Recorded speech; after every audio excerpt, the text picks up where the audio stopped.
Two of the most significant changes that have occurred since I first started using performance capture technology, starting with Gollum back in the year 2000, really have had to do with technological advancements and shifts in perception. So in terms of technology, when I was playing Gollum, it was just motion capture at first, no facial capture. And then I'd have to go back into a volume and I'd have to act out the scenes as Gollum for a second time to get Gollum's close-ups. That all changed really with use of facial performance capture, which came in when I started playing King Kong. That was the first time I used facial performance capture, which meant that my facial muscles were driving the actual character. The next big change was the ability to, on the Planet of the Apes movies, take performance capture out onto live action sets. We were able to, untethered, have head-mounted cameras and be able to play one-to-one with live action actors and not have to go back and repeat.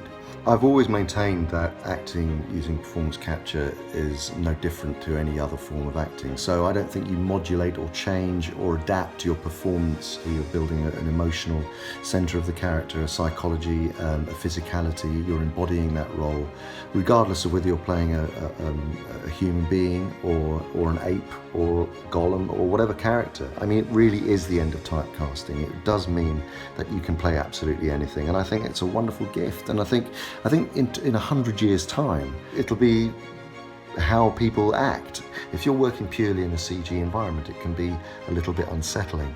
But I would say to an actor who is starting off, don't be afraid. Within seconds, you will find you'll be grounded in your character if you've done the research. It's absolutely no different to being on stage or being in front of a camera. I'm incredibly excited for people and envy people who haven't tried it yet, because I really do think it is one of the greatest 21st century tools an actor can have in creating new performances.